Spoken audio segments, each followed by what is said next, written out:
कर्नाटका चुनाव में बीआरएस ने कांग्रेस की जमकर मदद की थी और अब इस चुनाव में कांग्रेस अपना कर्ज उतार रही है, क्योंकि कर्नाटक में भरपूर खजाना, ये तेलंगाना की जनता से लूटा हुआ माल कर्नाटका में कांग्रेस को दे दिया गया ताकि वहां कांग्रेस जीत जाए, फिर उसको मिलकर के तेलंगाना में जिल जाए। ये बीआरएस खेल करती है भाइयों।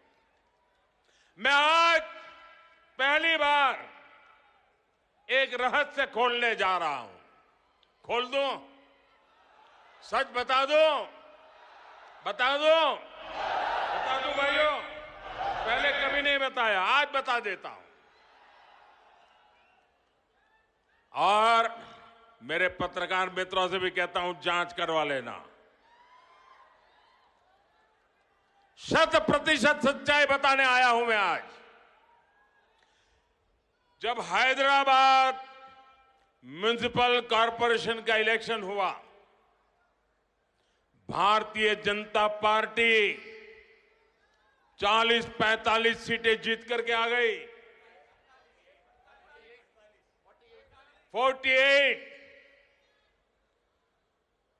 किसी को बहुमत नहीं मिला।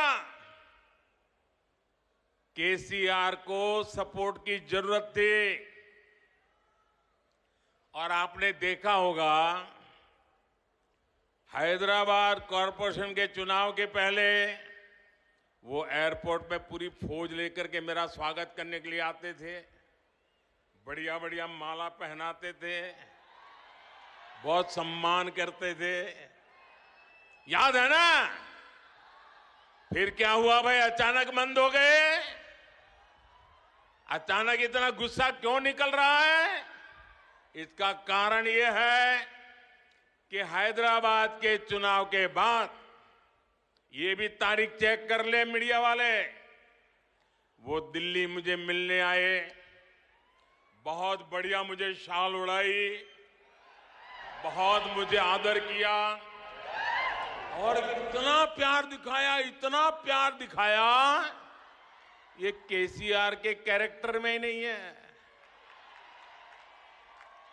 और फिर मुझे कहने लगे कि आपके नेतृत्व में देश प्रगति कर रहा है, हम भी एनडीए का हिस्सा बनना चाहते हैं, आप हमें एनडीए में शामिल कर दीजिए। मैंने कहा आगे क्या?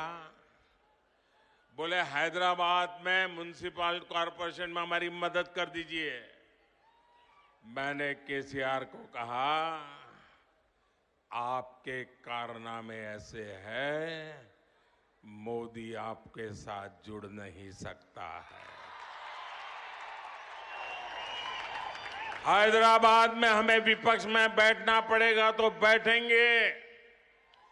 केसीआर की सरकार हमारे कार्यकर्ताओं पर जुल्म करेगी तो जुल्म सहेंगे, लेकिन हम तेलंगाना की जनता से दगा नहीं कर सकते हैं।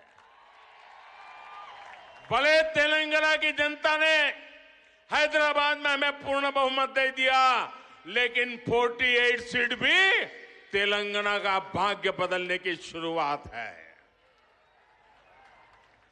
और मैंने उनसे हर प्रकार से मदद करने का इनकार कर दिया। उनको एनडीए में एंट्री देने से इनकार कर दिया। उसके बाद उनका दिमाग फटका। फिर तो वो भांति भांति से दूर भागने रहे। मैं भ्रष्टाचार के सवाल पूछने लगा, फिर एक बार दोबारा आए। वो मुझे कह रहे हैं कि मोदी जी मैंने बहुत काम कर लिया, अब मैं सारा कारोबार केटीआर को दे देना चाहता हूं। मैं एक बार केटीआर को भेजूंगा, आप जरा उसको आशीर्वाद दे देना। ये उन्होंने मुझे कहा। मैंने कहा केसीआर, ये लोकतंत्र है, तुम कौन होते हो बेटे को राजगादी दे? तुम राजा महाराजा हो क्या? क्या तुम राजा महाराजा हो क्या? अरे तेलंगाना की जनता तय करेगी किसको बिठाना है, किसको नहीं बिठाना है। बस वो दिन आखिरी था। उसके बाद एक बार भी वो मेरे से आंखें नहीं मिला पा रहे। मेरा परछाया भी देखने की हिम्मत नहीं बची उनकी। आप देखा, अभी मैं सरकारी कार्यक्रम करके आया, कोई भ्रष्टाचारी मेरे बगल में बैठ करके मेरा ताप सहन नहीं कर सकता है, इसलिए भाग रहे हैं।